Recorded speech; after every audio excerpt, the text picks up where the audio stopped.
by now, I'll address the elephant in the room. Everyone's probably kind of sick of the phrase that we're all in this together, right? You're hearing it over every single form of marketing. We get it. So I won't spend too much time drilling down on that. But something that I've noticed that we are collectively in together is how everyone has lost something in the past few weeks. For many of us, it's even our ability to do what made us feel so fulfilled just months before.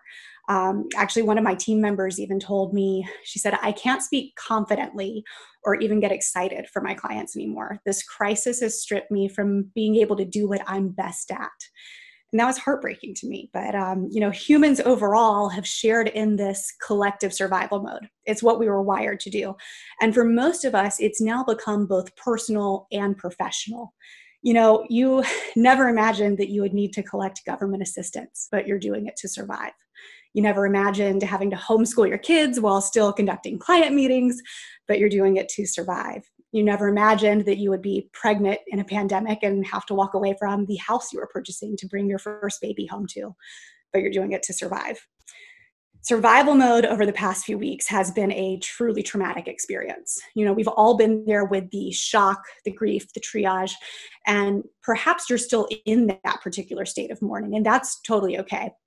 But as someone who firmly believes that the best opportunities are also known as obstacles, I believe we have the capacity to shift from that human instinct toward survival and into a productive, thriving version of ourselves, our books of business, and our organizations. To start, I will tell you, I am not some self-help guru who drinks cacao and preaches optimism for a living. I am very much here to be real today. I'm the 6 months pregnant business owner who just walked away from the house that she was going to purchase. In fact, we have truly, truly all lost something. And it happened so quickly, of course, our minds just went straight into that survival mode. What that looked like for me is, as Natalie mentioned, I own 2 travel companies, Epperly Travel, a travel agency, and Entree Travel, a travel agent training program. And as you can imagine, having 2 travel companies in the year of 2020 has been no easy feat. But that is no reason for us to not lean into what we built those companies for. So as a leader, I've been able to take action toward getting out of that survival mode and have created a plan that even during the darkest hours has felt very fulfilling and impactful. And I did this by asking myself 3 very pivotal questions that took me from floundering to flourishing. The first of those questions is more of the heart forward one. And I want you to write it down and actually mull it over because it is a bigger question to ask yourself. And it's, what do you want to be remembered for during this time? And the question is a one-time ask, right? Because it's really about your ability to vision cast for yourself. I also can't take credit for this question.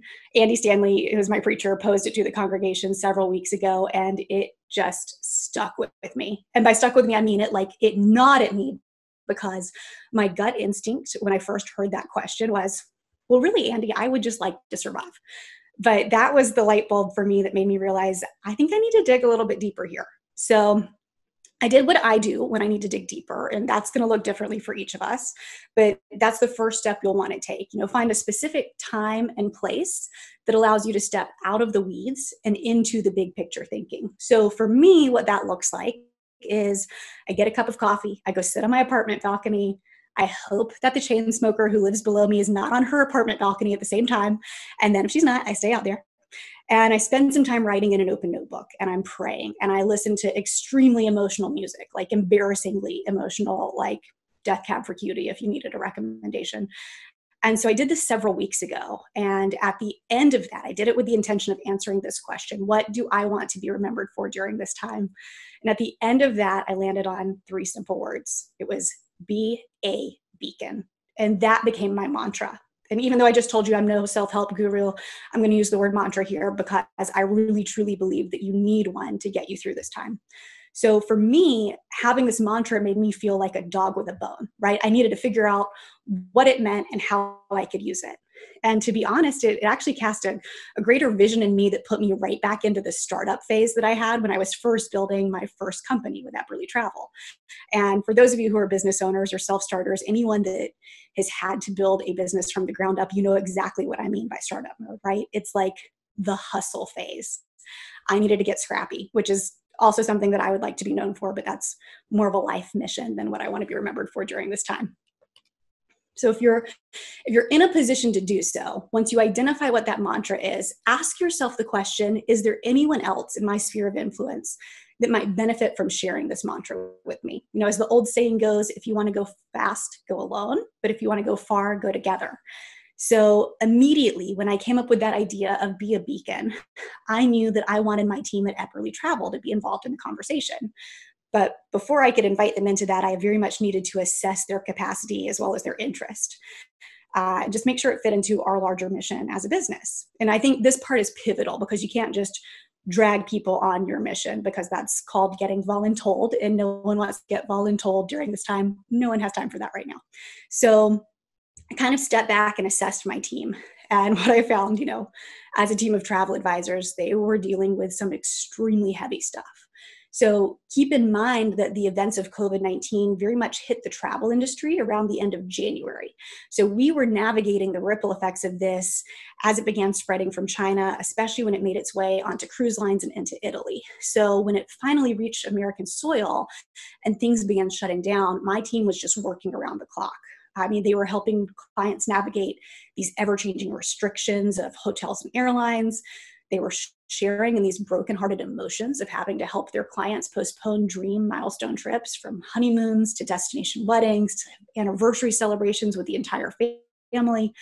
And then in some of the most extreme cases, the team was literally rescuing clients from countries where borders were closing, like actively closing. This was kind of mission impossible style stuff. They were truly superheroes during this time. It was amazing to watch. One of my advisors even got a past client out of Egypt on a trip that she didn't even book because the client had gone and traveled with a group, but Expedia wasn't answering the phone. And that advisor was living out the embodiment of our values. And truly the entire team was during that time. And that was my light bulb moment there, was seeing on the other side of that emotional triage was, even though they were dealing with such taxing work, they were showing up every day. They were leaning into their ability to serve, and they were doing so with smiles on their faces. Now, of course, there were breakdowns too because we're human, but the culture we've had in place, we try to be as realistic as possible. In our world of travel, there's always good and bad. So what can we learn from the bad and how can we celebrate the good? That was always part of who we were as a company. So I believe that the groundwork of solid culture allowed us to act nimbly here. But even if you don't have that groundwork already laid out, I think that this time is very much a gift of going virtual. So if you don't have a solid culture and you're at a point where you can really choose to be intentional about your next steps, an excellent book actually that I would recommend for anyone struggling with that is the book Virtual Culture by Brian Miles. Could not be any more self-explanatory in the title, but he wrote the book on what that looks like. So if you're bringing your team or organization along with you on pursuing your mantra, just first of all, make sure it aligns with your mission as an organization. So for example, at Epperly Travel, our mission statement is to be gracious travel industry citizens dedicated to the art of creating memories. And note that that statement has nothing to do with numbers or sales goals and everything to do with who we are and what we're known for. So in the temporary absence of sales during a time when our products are literally shut down, what could we be doing to bring our mission statement to life? How could we be a beacon? One area that we identified as a solution was actually parallel within our own industry. So our solution for this, amongst others with client solutions, was we recognized that a number of colleagues were also emotionally triaging during this time. Very similar thing that what we had gone through, but perhaps they didn't have a community to turn to like we were fortunate enough to have built over time at Epperly. So I brought this up with the team because I wanted to be really respectful and protective of the culture we had built. But I saw this as an opportunity to where we could help others. And their responses were overwhelmingly positive. They were like, we don't want to keep our business practices closed off. We want to use our resources in our community to help others during this time. So we created a platform called Nourish, where we provide support and collaboration for fellow travel advisors. It's totally complimentary, no strings attached. We just wanted to serve, to be a beacon, to live out that mission. And we had answered the question of it's what we want to be remembered for during these events. So making this more about you, returning to that question for yourself. Once all is said and done, after COVID-19, what do you want to be remembered for? One disclaimer I would like to add to that too is that it's perfectly okay if your answer to this question is, I would just like to be remembered for being present with my family, or I would like to be remembered for being a listening ear for my colleagues. I think that right now there is a lot of pressure building in the world that's coming out of, it's like forcing you to come out of these events with some new skill. So like everyone's writing a book and everyone's baking banana bread. I'm guilty of doing both of those things, but I'm also in a season that allows me to do that. If this was 3 months from now and I had a newborn, I probably wouldn't even be giving this webinar because my mission would be much quieter, much more focused on rest and restoration. So just give yourself grace during this time and remember that war cries don't have to be shouts. They can be whispers, and that's just really depending on the season that you're in. These questions that we're asking today can truly be applicable, whether you are aiming high as becoming a thought leader in your industry or aiming as, I just want to be remembered as the dad who made surprise Thursday morning pancakes for his family. So onward with our question, and this one's a more logical one for our left brain friends out there, and it's, what problem are you solving? Our problems from 2 months ago have obviously drastically changed, and with that, so must our solutions. And not only that, they will actually continue to change. So as this crisis evolves, so will our problems to solve. So think about this in phases. Right now we're still in that sheltering in place phase. And even though that's being debated a bit for the upcoming weeks, we know for a fact that the world is not going to immediately turn back on. So treat this current time of deep stillness as phase 1, knowing that there will eventually be another phase, a reopening phase, one beyond that, an adjustment phase, and so on and so forth.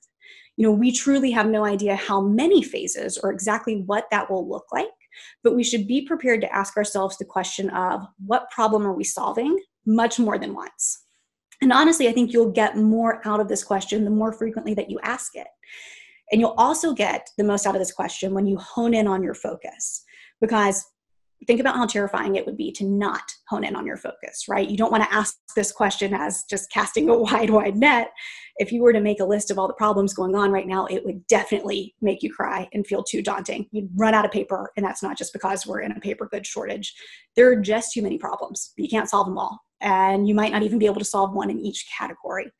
Just remember that no one is asking you to fix the entire world or even choose the most dire problem. So my recommendation here is to actually choose one focal point where you can make the greatest impact, and then tackle one problem from that category.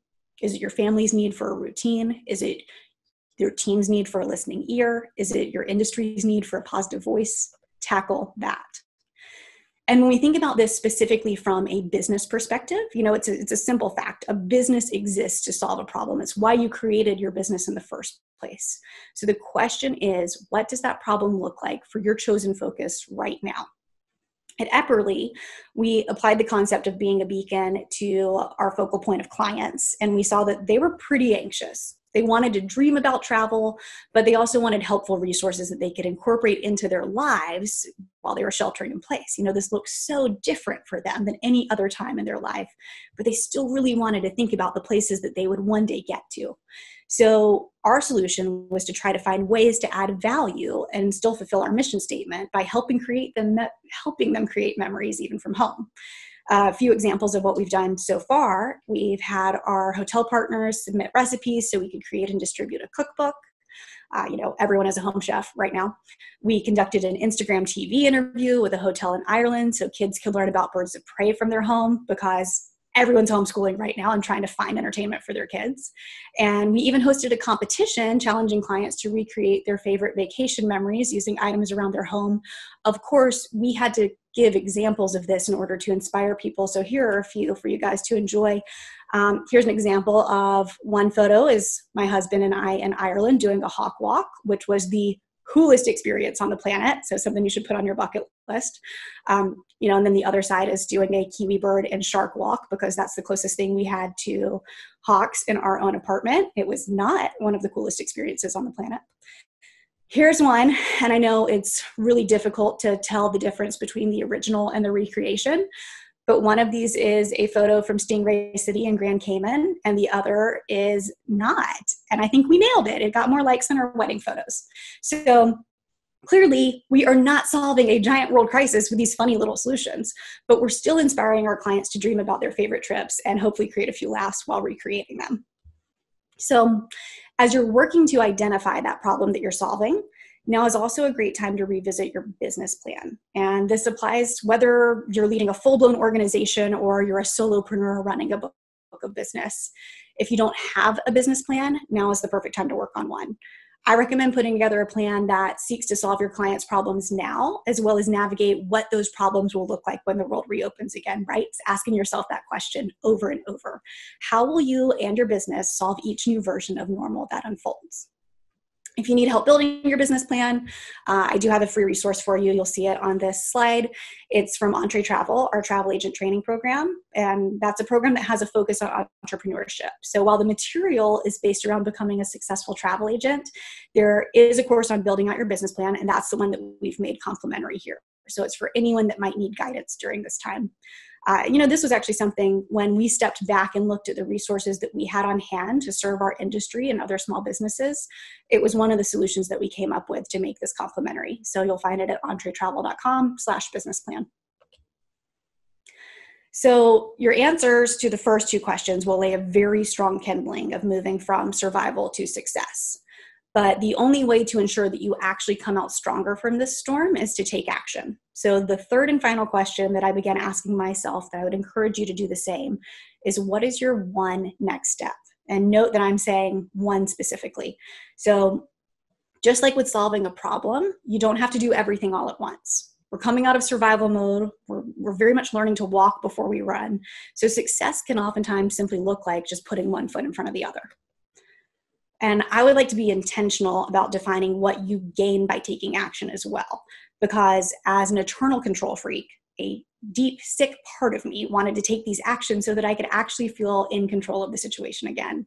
And I think if there was ever a clearer message to humans that we are truly never in control of our circumstances, COVID-19 has been it. Control is a total illusion. So me personally, I've been learning a lot of lessons from that and trying to kind of pry my cold dead hands off of that illusion. So instead, I'd encourage you to look at progress as working toward impact, not control.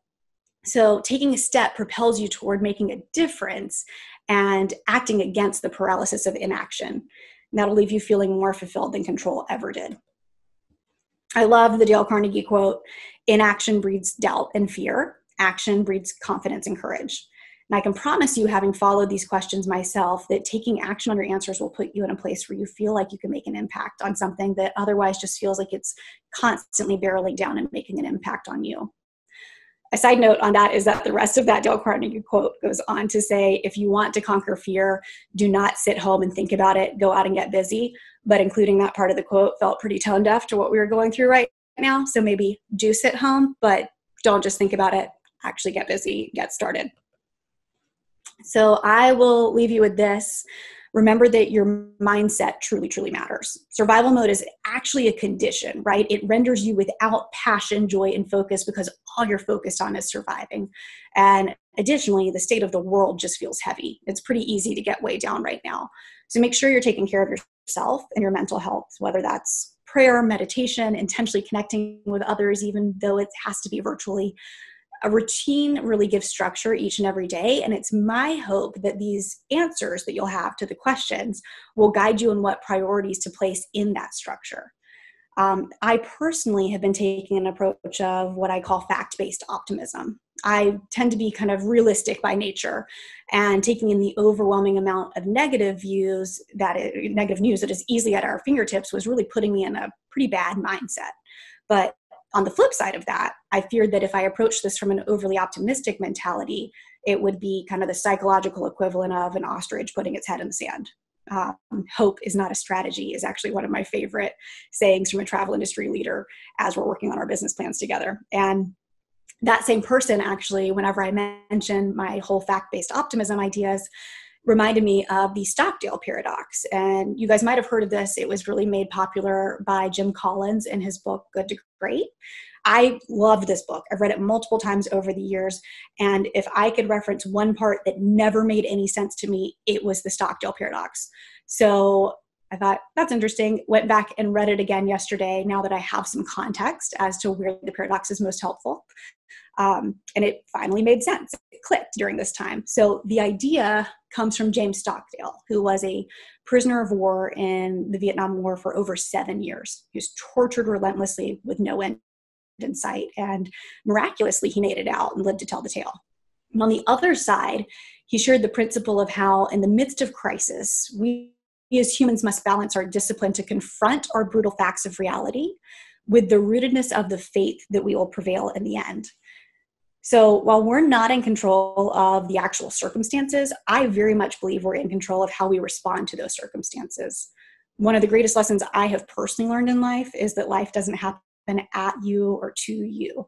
We very much get to set the direction of our lives. We get to steer the ship, and we get the opportunity to face and fight the storms. So let's take the opportunity. Awesome. Thank you guys so much for your attention today. Please feel free to save my contact information, reach out. I would love to hear from anyone who's answering these questions or just working on themselves, their business during this time. When the world is ready to travel again, also feel free to save Epperly Travel's information. We can get you there. Or if somehow I made being a travel advisor sound appealing to anyone on this, feel free to look at Entre Travel as well, as that teaches you how to be a successful travel advisor. And I think Rome team, we're going to open up to questions if there were any. So feel free to shoot them at me. And they can be travel related. They don't have to be related to this topic. I'm happy to start answering those as well. Thanks so much, Lindsay. That was great. We do have a couple of questions rolling in, which is excellent. I think the first one that we have here is, what are some practical things that you do to keep motivated and hopeful during this time? Yeah, that's a great question. I mentioned earlier routine, and that was something that I got into several weeks ago because otherwise I was just spinning without any sort of guide or direction. So I'm very intentional every night about setting my routine for the next day. And that I actually even turned to time blocking on that because I'm a big believer in productivity. So I'll set in 30-minute or hour increments how much time I have to do things. And then I'll fill that with what I've prioritized based off of what my goals are for this time that we're sheltering in place. So I would highly, highly recommend developing a routine if you don't have one already.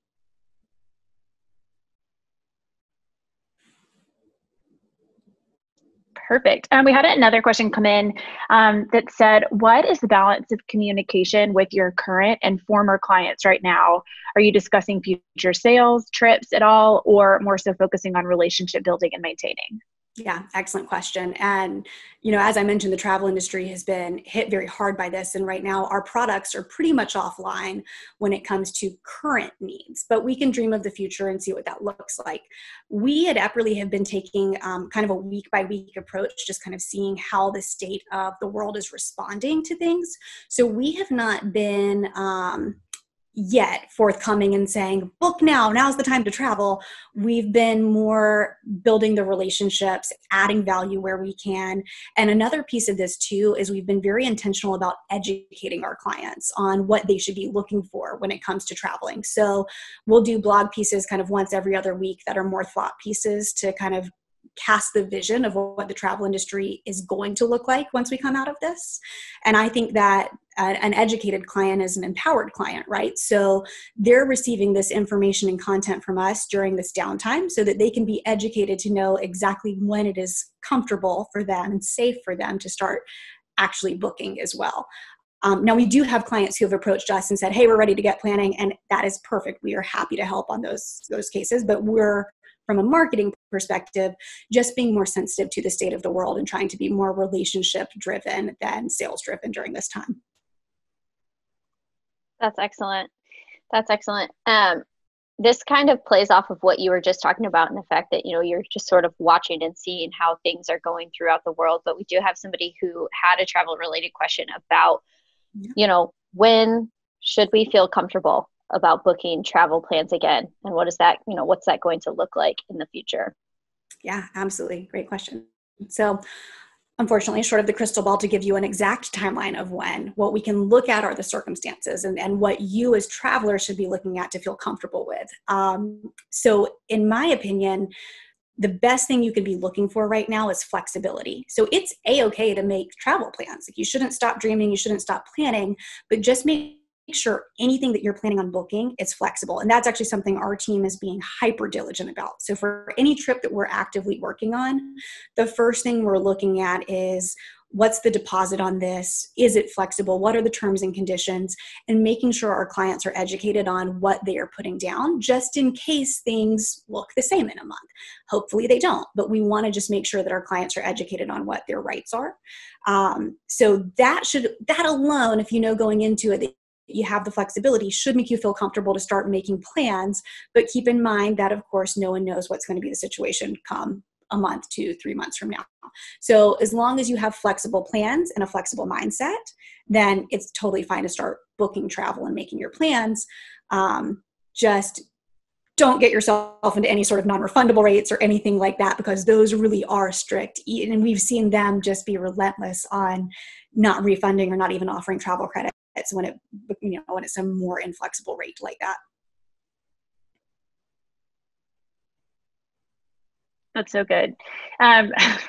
We have 2 questions that I'm going to throw your way. One is from a very nice sounding person named Jeremy that says, does your husband know you included that Stingray photo of him? I did not ask his permission on that, and I guess I should have. Should I have blurred out his face? No, I think it's fine. For anyone who's listening who does not know, Jeremy is her husband. So he clearly now knows. A more serious question is, what would your biggest recommendation to increase awareness of brand during this time be? Have you shifted the marketing scope in order to widen the net of brand awareness? That's an excellent question. And what's interesting is I've actually been stepping back and asking myself that question as well of, this is a time where everyone is on their phones, right? So it seems so obvious that social media should be just like where you drill down and where you capture tons of new eyeballs and attention. And we've always been pretty intentional at Epperly about growing organically.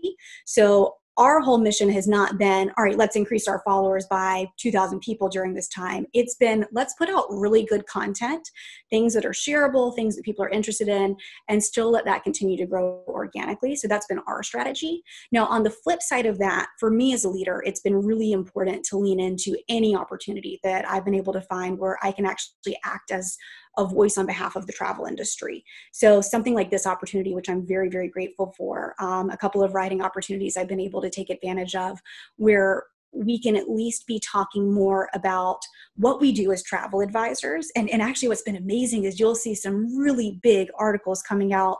I believe there was one in Forbes last week and Travel and Leisure the week before that are about the changing state of the travel industry and how much people are going to be turning to travel advisors during this time, because they've been burned by the Expedias and the Costcos and the doing it themselves. And they now they don't take for granted their travel experiences anymore. So for me and for the Epperly team, when I think of brand awareness, I think of let's put a face to that. So if there's an opportunity for me to stand up and say, here's what we do and how we do it, it's showing people what we stand for as a brand and also educating them on what this industry is about, because the travel industry got hit very hard during this. They were very much the canary in the coal mine, experiencing this weeks before it happened in America. And I know that they're not down for the count. I know that it's going to come back stronger than ever. So that's what we're looking at as a brand, is just making sure we're voices of authority, and we're also showing you we're real live humans and this is what we do and how we add value. That's great. That's so great. Kind of shifting from that, this question sort of plays into that pretty well. And it's just talking about, how have you kept your company culture and spirits high during this time? Being able to reach out to those people that are on your team and kind of keeping everyone upbeat during such a, uncertain time. Yeah. We were fortunate to already have that virtual culture. So as Natalie mentioned, we've been a remote company since we've been in existence. Epperly Travel has been around for 5 years. While we do have headquarters based here in Atlanta, where our internal team does come into Rome regularly, that's where we do our in-person meetings. Our sales team is based all over. So we've already had to have a plan in place to make sure that no one feels like they're on an island or they're isolated. So thankfully, we had that framework already in place where we regularly did Zoom calls, We regularly communicate on our, we run off of G Suite. So we have like Google boards and groups that we chat with each other on. I know a lot of people use Slack for things like that. And so we had that structure. Now, the other piece of that puzzle is maintaining the optimism, right? Because just because the structure's in place doesn't mean that people aren't just feeling the heaviness. So we moved what was a monthly meeting to now a weekly meeting.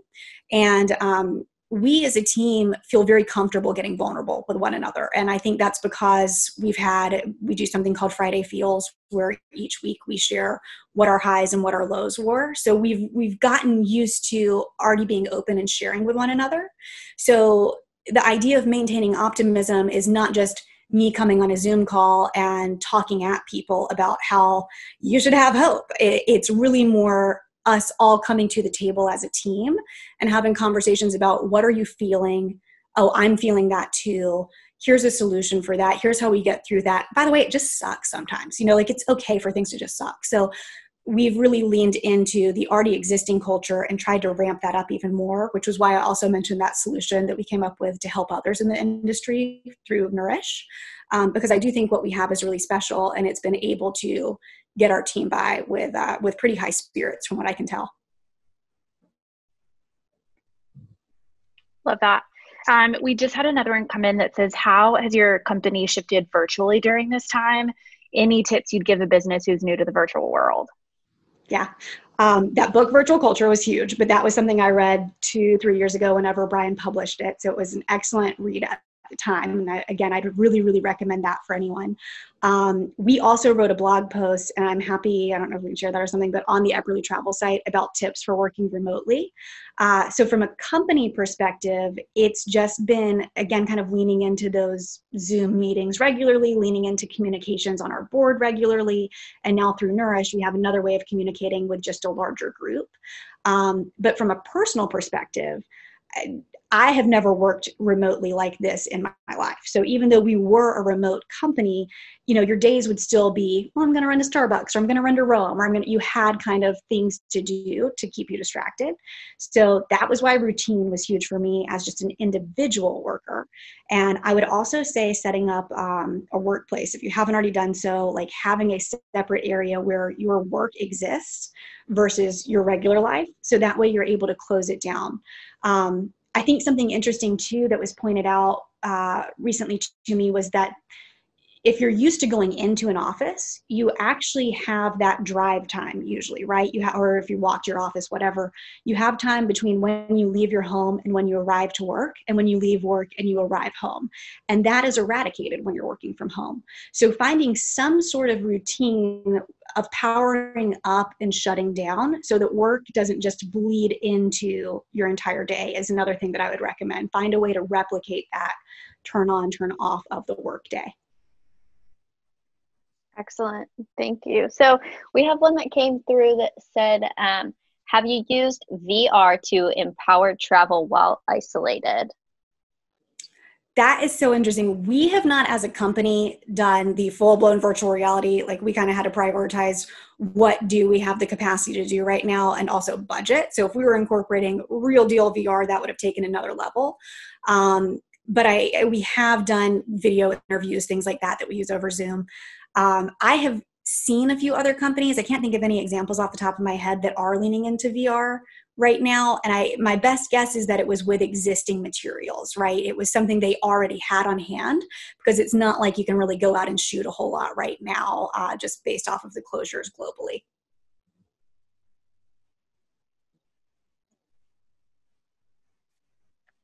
Yeah, definitely. There's a good question. Why is travel still dangerous when there's more cases in the US than anywhere else? So I think, loaded question, because I don't consider travel dangerous, right? I think that if you travel wisely, you're going to be able to, as this thing opens back up and we study and learn more about it, it's an excellent question in that you're no more safer at home than you are abroad, which I think is the nature of what's being asked. I would agree with that. So what you've got to look at is what measures airports, airlines, hotels, countries are going to put into place to make sure that they're protecting their citizens as well as protecting you as a traveler. So it's less about whether you're safer in one place or another, because to the point of the question, you're really not. You're just as likely to catch it in one area as another.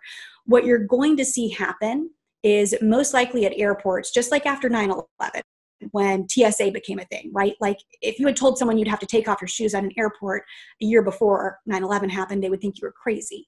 And I think we're going to see some changes in the way that safety and health safety is measured as you travel. So I think at airports, you're going to likely see, and Emirates has actually already been doing this for their airline, security screenings on your health. So finding out whether or not someone has a fever, allowing them to travel based off of that. So it might feel slightly like an inconvenience, but it's actually an advancement to make sure that people are being protected as they travel. And then on the flip side of that, I think you'll see governments cracking down depending on how they reopen their borders. So think about being a Caribbean island, right? You have done a beautiful job at keeping this disease out of your island. But if you open your borders and you just allow tourist after tourist to come in, well, certainly they're going to track it in, right? So they have to be mindful of how do they protect their citizens. And they are working on measures to put in place to ensure that if they're going to allow when they allow tourism to come back, that looks like something that's safe for them and for their citizens. So you might even see for certain islands in particular that they will require a health form that you've had to go to the doctor as a traveler a few days before you travel to say, this person's clean, they check out, they don't have a fever, they don't have symptoms, here's a stamp of approval. And you have to present that health form just like you would have to present your passport in order to get into that destination. So if that answers some of the questions on safety and perceived safety, I think those are the efforts that we're going to see happening. But I personally don't feel like you're any less safe at home than you are traveling based off of the nature of what we're dealing with. Yeah, that was a loaded question. This is a very straightforward question. What was the name of the book that you mentioned, the one featuring the Stockdale paradox? Oh yeah, Jim Collins is Good to Great. Good to Great, Jim Collins. Okay, perfect. Awesome. Okay, we do have somebody who wants to know where your favorite place is to travel. My all-time favorite Another place. Loaded question. Another loaded. This one's easy. Please give me more of those. No, I actually like loaded questions. Give me more loaded questions. My all-time favorite place is South Africa. I'm not outdoorsy, so the fact that I actually enjoy the idea of safari and the wilderness that comes with it, like it is the most life-changing destination. I've been fortunate to go a couple of times. I did East Africa with that stingray picture, Jeremy. The stingray was not from East Africa. Jeremy was with me in East Africa. We did that for our honeymoon. So anything on the continent of Africa to me is the most magical thing. But sometimes that answer changes depending on the day. Travel is just the most incredible way to expand your horizons and yourself as a person. Obviously, I've been living in this world for 10 years of being in the travel industry, and it's just amazing to see how much it gives back to our clients. So I do think that's why we're going to see such a cool new appreciation for it on the other side of this, now that we see how quickly it can be taken from us. Yeah, that's great. Well, I think that was the end of our questions at this point, but I just want to say thank you for taking the time to share with our members and guests alike. So thank you, Lindsay, for that. And thank you to everybody who attended today. We do actually want to take this opportunity to invite you to our next virtual event, which is going to be next Tuesday at 10 a.m. We are going to be joined by Mr. Tommy Newberry as he shares 7 practical strategies for staying focused and emerging better, stronger, and faster when this crisis ends. Make sure you don't miss out on any of our upcoming virtual events, other valuable resources, or our Trivia Thursday, which is tonight at 4. You can stay connected by signing up on our website to receive our weekly emails, or follow us on Instagram or LinkedIn. Thanks. So thank you. Thanks, everybody. Have a great day.